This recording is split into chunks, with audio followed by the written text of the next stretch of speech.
What's happening, Toledo? I'm Faith Atkins, and if you've been paying attention, you know that traveling this summer has been somewhat of a nightmare. That's why in studio with me is Roxanne Duran.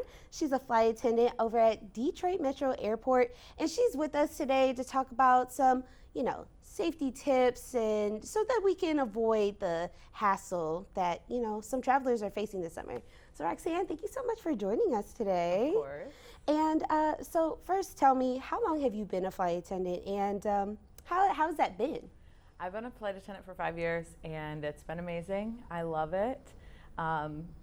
If you ask me how it's been lately, it's a little stressful, but in general, I love it. It's an amazing career.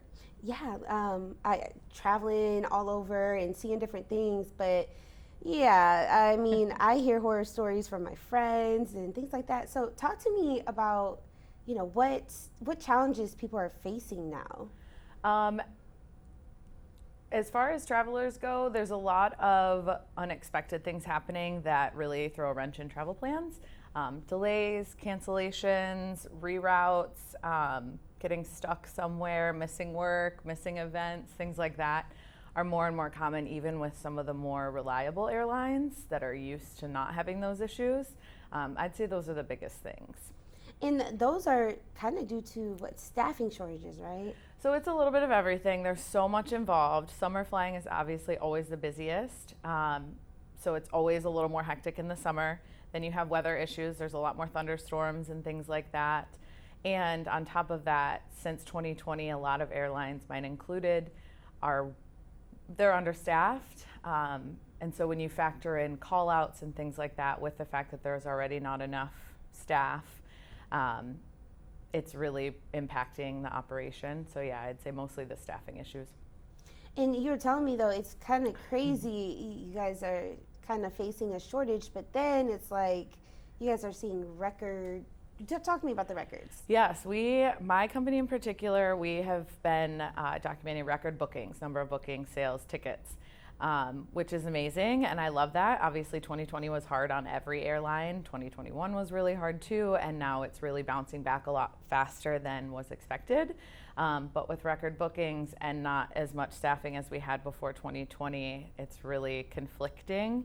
So while we're excited about it, and it's a great positive thing, and people are obviously happy to be back traveling and things like that, it's kind of what's also contributing to the difficulties. So travelers that see this interview, and they're getting ready to go on their vacation, maybe the first one since the pandemic, what are some tips that you would give travelers to make the delays or the hassles easier? That's a great question. So there's a couple of things. I would say the first thing would be to have the right mindset. And that, what I mean by that is go in knowing that things are chaotic right now in the travel industry, no matter what airline you're on. And at any given time, yes, your flight could leave on time, it could arrive early, it could be great, no issues. But at the same time, more likely than not, you're going to see delays, cancellations, reroutes, things like that. So just going in with the mindset of anything can happen. And along with that, part of that is being prepared for that. So especially if you have an event, a funeral, a wedding, a bachelorette party or something like that, give yourself an extra day at the front of that if you can. So leave a day before you actually need to be there.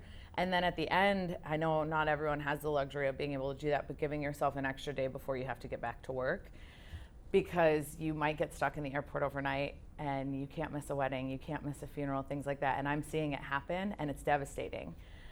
So just being prepared, giving yourself an extra day on the front and back end of your travels is big. Even being prepared in terms of what you bring a blanket. You might be sitting around a lot more, and people think summer, wear tank tops and shorts, but planes are cold no matter what season it is.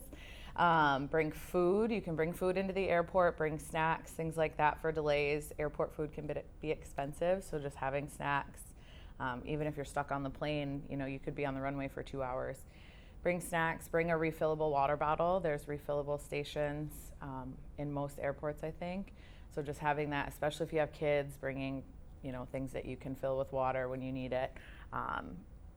And then even Actually, I mean, that's really all I have, just the preparedness. And then also, I would appreciate people coming with just a little bit of empathy and understanding. It's horrible. We hate, as flight attendants, pilots, gate agents, we hate seeing the delays, the frustration. I mean, people are crying, some people are irate. If we could change it, we absolutely would, but there's a lot of behind the scenes things that we have nothing to do with. So just kind of being understanding to your fellow travelers as well as the employees that you run into is a good thing as well. I was going to say, because I mean, even especially pilots, flight attendants, your mind state has to be obviously stable, and you can't have people yelling at you, right? Especially not the pilot who's driving, who's flying the plane. Talk to me about some of the struggles that you've seen, because even recently, right? Yep. Talk to me so about that. It can be hard.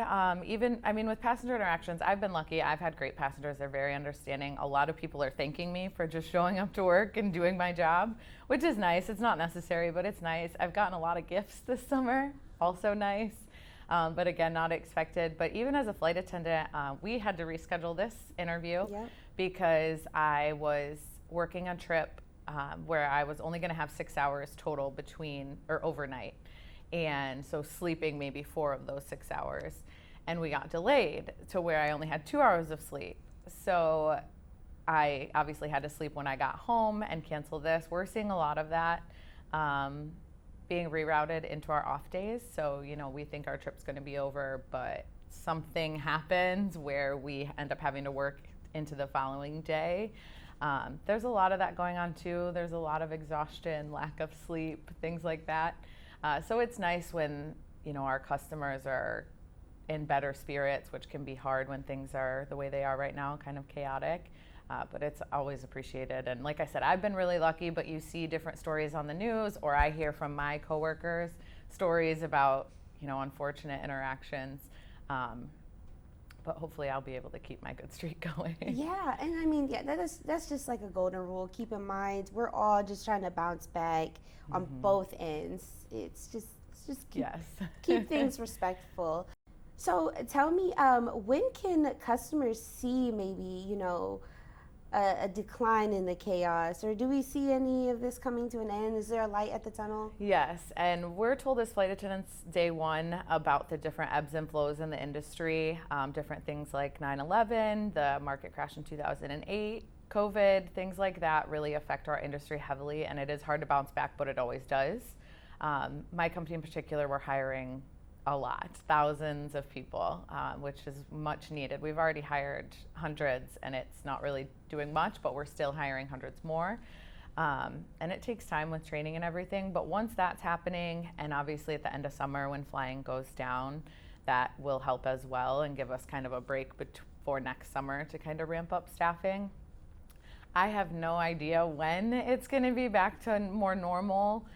In terms of things being on time, flights not being canceled, things like that. But I would guess within a year, probably it'll stabilize, but I hope so at least. Right, I hope so too, because I got some flights to make, but I haven't made any this summer because, it's crazy. It is. I'll just stay home. Yep. I have another question. What about that golden rule, just arrive at the airport 2 hours ahead of time? Is that still the standard for the summer, or should it be like, no, you need to arrive maybe 4 hours ahead? What is that like? I would say 2 hours is probably good. That's a tough one because sometimes I'll even tell my family members, get there 2 hours early, and they're experienced travelers. They're efficient with, getting through security, packing, things like that. But I'll tell them 2 hours, and then sometimes you get through security in 5 minutes. And it is frustrating, but it's so much easier even on your mindset and your emotions to be there early, have time to sit around, maybe get food. So I would say 2 hours is fine.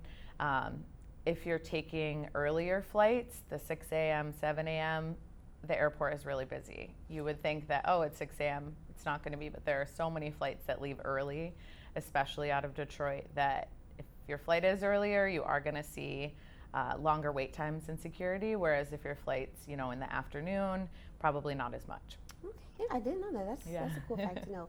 Well, also too, you mentioned earlier, your company is hiring hundreds. There's a staff shortage.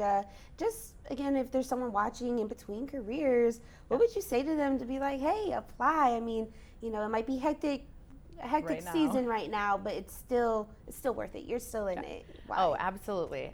People that I work with have been there for 30 years, 40 years, 25 years. They say if you make it to past your second year, you're never going to leave because it's a lifestyle that you have no idea about. And it definitely can be stressful. There's days with no sleep. But I would say overwhelming majority, it's a great career. And it's more flexible than people think. Everyone that I fly with, not everyone, the majority of people I fly with have kids. And some people say like, oh, well, once you have kids, you obviously don't want to do that. But they say, oh no, I see my kids 10 times more than my husband or wife who has a 9 to 5. If your child has a recital or something on a Tuesday at 11 o'clock, how many people can make that? But I can get Tuesday off and make sure I'm there. Things like that. Obviously, you do miss more nights away from home, but as a whole, you're home. I swear I'm never at work, other than summer, particularly this summer. But for the most part, my friends are like, do you ever go to work? Like, you're just always here. Sounds like fun. Yeah, it is. It's so fun. You get to see places you never would have thought you've seen. You don't take your work home with you at all. You get new coworkers almost every time you fly, new customers every time you fly. There's a lot of upsides to it. I love it. Perfect. Well, Roxy, is there anything else that you want folks to know about, traveling this summer that we didn't get to that you think is important for folks to know? Just keep in mind that sometimes things will go great. It's not always going to be bad or chaotic. Just having a positive attitude about it and don't give up on it. Travel will get bounced back. So definitely I wouldn't discourage people from traveling. Just being prepared is the biggest thing. All right. Well, thanks so much for joining us. Yeah, thank you.